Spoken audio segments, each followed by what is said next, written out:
देखो मांगने की कला आनी चाहिए। सब मांग लिया और कह रहा बस इतना सा दे दो, कला आनी चाहिए मांगने की। कबहू कबहू अगर किसी के घर जाओ कुछ मांगने तो मांगो ना, चीज ना मांगो, उसके पास बैठो घंटा भर और कह दो चाची आज हम वहाँ दुकान में बैठे थे, 4 लोग सब तुम्हारी तारीफ कर रहे थे, कह रहे थे अच्छा उनके यहाँ चाची हैं, उनसे कोई चीज मांगो तो चाहे बक्सा में धरी हो लेकिन चाची दें जरूर। पहले तारीफ करो उनकी खूब कस के, कह दो हाँ। और उनके फूफो कह रहे थे एक बार हम 5000 रुपया मांगे, चाची ने दूसरे सुधार लेके हमको दे दिया। उसके बाद हम अपनी चीज मांगो, चाची मना नहीं कर पाएंगी। मांगने का तरीका होना चाहिए। जब हम यहाँ कथा कहने आए तो पहले ठंडा ठंडा पानी हमको दे दिया हमारी यजमान जी ने। तो हमने कहा अरे वाह पानी तो बहुत यहाँ का स्वादिष्ट है। बोली अरे रुको रुको मिठाई है। देखा प्रशंसा करी, मिठाई भी साथ में मिल गई। प्रशंसा करनी चाहिए। प्रशंसा में बड़ी दम होती है। हिरण्यकश्यपु ने भगवान से सब मांग लिया और भगवान समझे नहीं पाए, तथास्तु कह दिया। भोले बाबा हैं भोले। भस्मासुर से कहा कि जिस पर हाथ रखोगे वो भस्म हो जाएगा। भस्मासुर को पार्वती जी पसंद आ गई। भस्मासुर ने सोचा हम शंकर जी पर ट्राई कर ले। ऐसे हमारे देवादिदेव महादेव भोले भाले हैं। एक बार लगाओ इनका जयकारा, बोले देवादिदेव महादेव की।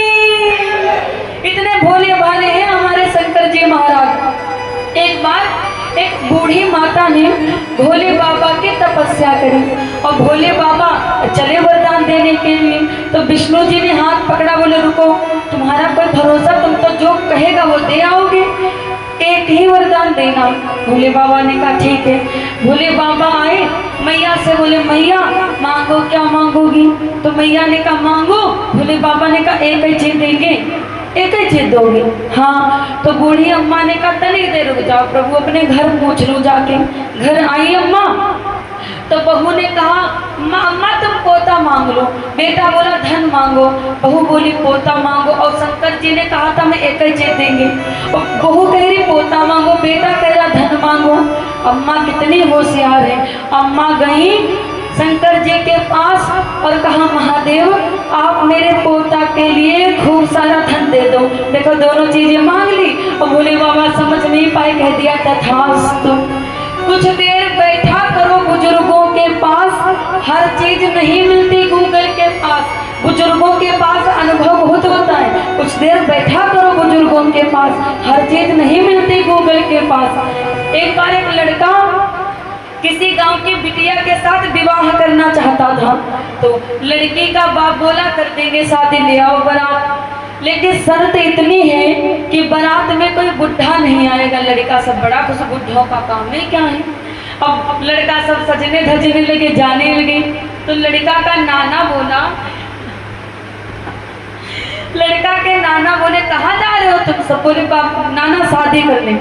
शादी करने हमको ले चलो। अरे बोले नाना तुम ना जिद करो, तुम चलोगे तो शादी नहीं होगी। काहे?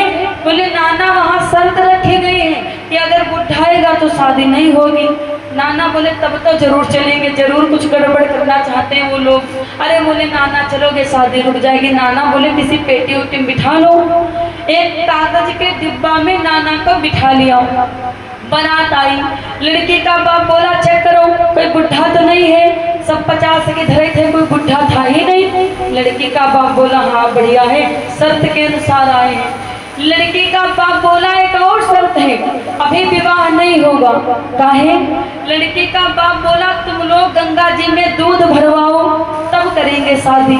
अब सब लड़का वापस जाने लगे। नानों को लगा कि बारात पीछे चल रही है। तो नाना डब्बा से निकले, बोले क्या हुआ? लड़का बोले नाना नहीं होगी शादी। लड़का बोले नाना नहीं होगी शादी। जब हम बोलेंगे तब देखो साउंड भी बोलेगा।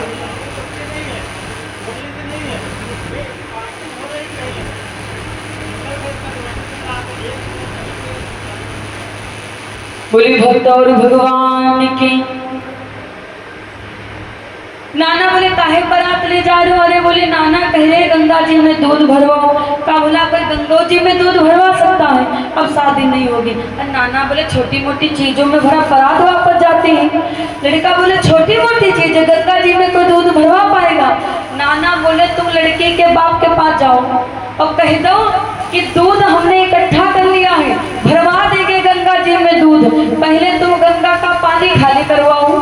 और जैसे लड़कों ने जाकर कहा कि दूध पर्याप्त है, दूध भरवा देंगे, तुम गंगा जी का पानी खाली करवाओ, तो लड़की का बाप बोला फिर से बारात चेक करो, कोई बुढ़ा जरूर आएगा। तुम समझ गए? हम कितना भी पढ़ लिख लें, लेकिन जो अनुभव हमारे बड़े बुजुर्गों के पास होता है वो अनुभव भी हम लोगों के पास नहीं है महाराज। इसलिए खूब पढ़ो लिखो, लेकिन कुछ देर घर के बड़े बुजुर्गों के पास भी बैठा करो। इनके पास जो अनुभव है वो अभी हमारे पास अनुभव नहीं है। एक ट्रेन में एक बाबा बैठे थे और उसी ट्रेन के डब्बा में 10-12 लड़का चढ़ गए। आज बुकनी बिगड़ गई है ना शुरुआत से। कितना कोशिश कर लीजिए आरती तक होगा इसे, लेकिन चलो कथा कंटिन्यू रखेंगे। अच्छा कोई बात नहीं। ट्रेन के डब्बे में बाबा बैठे थे और उसी ट्रेन के डब्बे में 10-12 लड़का चढ़ गए। और लड़कों को तो शरारती होते हैं। लड़का बोले कि चलो ट्रेन की जंजीर खींचे, तो दूसरा बोला जुर्माना देखो 5000 लिखा है। तो सब लड़कों ने अपने अपने पैसा इकट्ठा किए, हो गए 20,000। उसमें से 5,000 एक लड़के ने निकाल कर अपनी जेब में रख लिया और बोले जब टीटी आएगा तो ये 5,000 दे देंगे। जंजीर खींची, शैतानी देखो। 5,000 रखे, जंजीर खींची, ट्रेन रुक गई, टीटी आया। किसने जंजीर खींची? तो लड़का कहा तेरे बाबा ने खींची। बाबा बोले हमें काहे को फंसा रहे हो? लड़का बोले बाबा ने खींची, हम सबके आगे खींची। टीटी बोला शर्म नहीं आती, बुढ़े हो गए हो, हरकतें करते हो। तो बाबा रोने लगे, नाटक देखो। बाबा बोले बाबूजी हम क्या करें, हम अकेले हैं। इस वाले लड़के ने हमारे पास 5,000 रुपया थे बाबूजी, छीन लिए, ना माना तो इसके जेब हम देखो रखे। टीटी ने 5,000 रुपया निकाले, बाबा को दे दिए, लड़कों को भगा दिया। लड़कों ने गुस्से से बाबा की ओर देखा। बाबा बोले ऐसे छोरो बाल सफेद हुई कि नहीं? बुजुर्गों का दिमाग बड़ा अद्भुत होता है महाराज। हिरण्यकश्यप को वरदान दिया, भोले बाबा अंतर ध्यान हो गए, आ गया हिरण्य